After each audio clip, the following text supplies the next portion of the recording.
Welcome to Gleaning Mustard Seeds with Jerrie Barber. Mr. Barber is a preacher, a ventriloquist, a barefoot runner, and writes 2 blogs. When Jerrie communicates, he encourages people, try not to learn very much. Find a mustard seed. In the next few minutes, try not to learn very much. Look for something you can do to move a mountain, remove a stumbling block, or provide a stepping stone for yourself or someone else. And now, here's Jerrie with this week's mustard seed. I want to tell you about one of the most interesting conversations I've ever had and some things I'm learning from it. It was October 17th, 2023. I was on a 6-mile run. I do run without shoes if it's 50 degrees and above, and it was one of those days. I was about a mile from home. As I topped a rise on Charlotte Avenue, I looked ahead and there was an SUV in the turning lane ahead of me.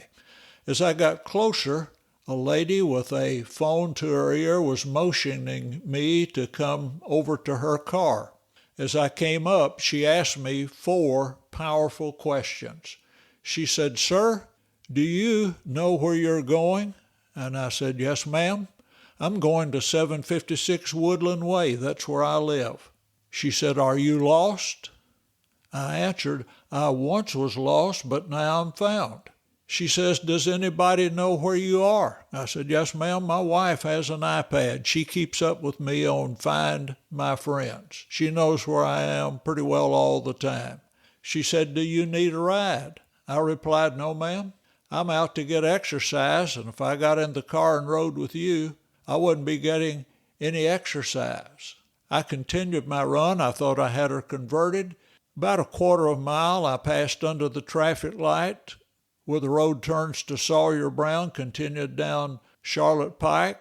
I looked around, and she had turned around and was coming by me, still looking very closely. I made a prophecy.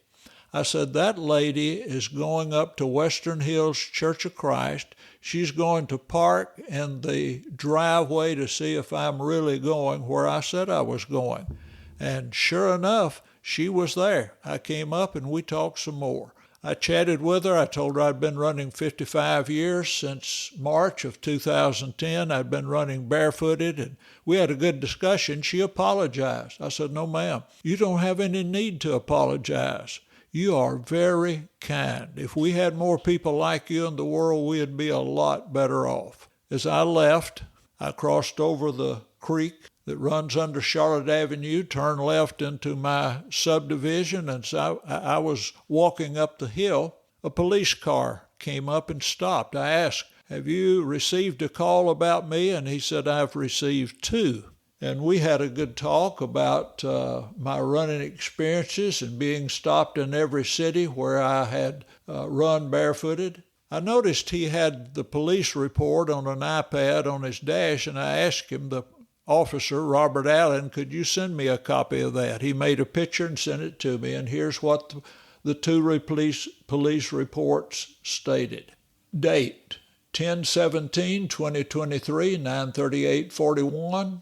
Male, white, red hat, black shirt, red pants, no shoes, running on the side of the road. Male said he was lost but is now found and is just exercising. Complainant was worried that he has dementia and is lost. Second report, date 10/17/2023, 9:42:13, male, white, gray sweat shirt, red sweat pants, running with no shoes, is running away from Old Hickory Boulevard, thinks he ran away from assisted living home. I have learned some good questions to ask ourselves and others. Do you know where you're going? You know, a lot of people go through life and never realize where they're going. Paul said, "I do not think myself to have apprehended, but this one thing I do, forgetting those things which are behind and reaching forward to those things which are ahead, I press toward the goal for the prize of the upward call of God in Christ Jesus."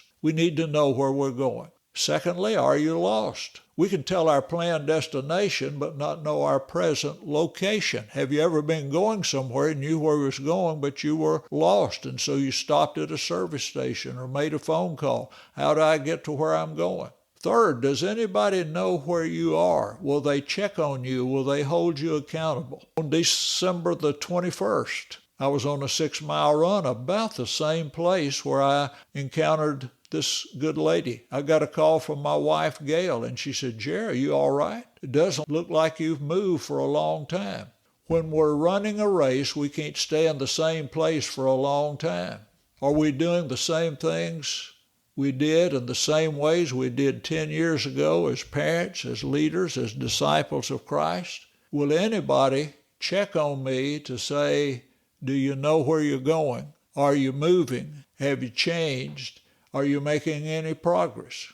Next question, do you need a ride? Think about that. Why would a woman ask a crazy man to get in the car with her and ride with her? That's dangerous. The only reason she would do it is that she might be concerned enough about me that she was willing to take the risk in order to see that I got home safely. Compassion is more than feeling sorry for someone. This lady was concerned for my safety. She stopped and asked questions. She asked more questions. She turned around and followed me. She stopped and waited. She talked with me some more. She asked again if I knew where I live. She called the police for help and further verification of my safety. She risked being criticized. She spent time. She went the extra mile. If I had been lost, she would be sure I found my way home. She was willing to do all she could and ask for help to ensure my safety. Officer Robert Allen complimented this lady. He said many people call the police and forget it. She stayed with her concern until she knew it had been investigated and I was safe. Next suggestion, when we have concerns about someone, do something. Ask about where they're going. The loving thing to do is to interact and ask questions. Don't accept quick, easy answers. Turn around, check again. Does what they're doing agree with what they said? Call for help. Ask somebody else. Call for backup. Another observation, if people don't know our story, they'll make one up. The best is to give the facts in most situations. If you don't know when you see an old man running down Charlotte Avenue in Nashville, Tennessee, a likely explanation is he doesn't know what he's doing.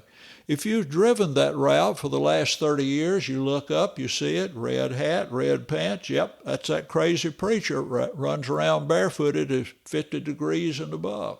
We need to go out of our way to ask each other. Life's highway is dangerous. Many people are lost and don't know the way home. They'll get hurt if they don't find direction. Let me suggest that I reflect on 4 questions and ask it to other people that I love. Do you know where you're going? Are you lost? Does anyone know where you are? Do you need a ride? When Jesus told the story of the Good Samaritan, he asked the inquirer which one was a neighbor to the one who fell among thieves. And he answered, well, the one who had mercy on him. Jesus said, go and do likewise. Thank you for listening to Gleaning Mustard Seeds with Jerrie Barber.